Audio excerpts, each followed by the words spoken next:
ब्रह्मा, विष्णु और महेश का पिता कौन, जानिए संपूर्ण जानकारी। यदि आप इस पवित्र कथा को सुन रहे हैं तो पूरा सुने। इस पवित्र कथा को बीच में छोड़कर जाने से आपको पाप भी लग सकता है। सदाशिव को ब्रह्मा, विष्णु और महेश आदि का पिता माना गया है। सदाशिव की शक्ति को प्रधान प्रकृति कहा गया है, जो बाद में अम्बा नाम से प्रसिद्ध हुई। वह शक्ति अंबिका, पार्वती या सती नहीं कही गई है। उसको प्रकृति, सर्वेश्वरी, त्रिदेव जननी ब्रह्मा, विष्णु और महेश की माता, नित्या और मूल कारण भी कहते हैं।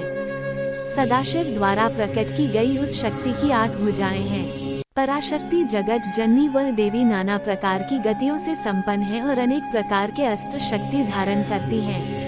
पहले शिव थे रुद्र, वैदिक काल के रुद्र और उनके अन्य स्वरूप तथा जीवन दर्शन को पुराणों में विस्तार मिला। वेद जिन्हें रुद्र कहते हैं, पुराण उन्हें शंकर और महेश कहते हैं। वराह काल के पूर्व के कालों में भी शिव थे। उन कालों की शिव की गाथा अलग है। देवों के देव महादेव, देवताओं की दैत्यों से प्रतिस्पर्धा चलती रहती थी। ऐसे में जब भी देवताओं पर घोर संकट आता था तो वे सभी देवाधिदेव महादेव के पास जाते थे। दैत्यों, राक्षसों सहित देवताओं ने भी शिव को कई बार चुनौती दी, लेकिन वे सभी परास्त होकर शिव के समक्ष झुक गए। इसलिए शिव है देवों के देव महादेव। वे दैत्यों, दानवों और भूतों के भी प्रिय भगवान हैं। अगले पन्ने पर जानिए शिव के धर्म और ज्ञान का प्रचार। संपूर्ण धरती पर शिव का ही धर्म प्रचलित है। आदिदेव शिव और गुरु दत्तात्रेय को धर्म और योग का जनक माना गया है। शिव के 7 शिष्यों ने ही शिव के ज्ञान और धर्म को संपूर्ण धरती पर प्रचारित किया। कहते हैं कि शिव ने ज्ञानयोग की पहली शिक्षा अपनी पत्नी पार्वती को दी थी। दूसरी शिक्षा जो योग की थी, उन्होंने केदारनाथ में कांति सरोवर के तट पर अपने पहले 7 शिष्यों को दी थी। उन्हें ही सप्तऋषि कहा गया, जिन्होंने योग के अलग अलग आयाम बताए और ये सभी आयाम योग के 7 मूल स्वरूप हो गए। आज भी योग के ये 7 विशिष्ट स्वरूप मौजूद हैं। इन सप्त ऋषियों को विश्व की अलग अलग दिशाओं में भेजा गया, जिससे वे योग के अपने ज्ञान को लोगों तक पहुंचा सकें। कहते हैं कि एक को मध्य एशिया, एक को मध्य पूर्व एशिया व उत्तरी अफ्रीका, एक को दक्षिण अमेरिका, एक को हिमालय के निचले क्षेत्र में, एक ऋषि को पूर्वी एशिया, एक को दक्षिण में भारतीय उपमहाद्वीप में भेजा गया और एक आदि योगी के साथ वहीं रह गया।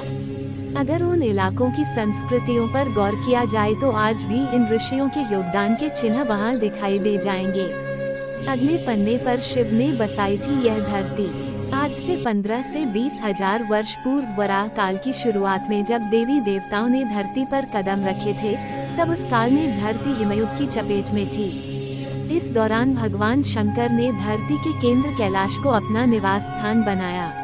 विष्णु ने समुद्र को और ब्रह्मा ने नदी के किनारे को अपना स्थान बनाया था।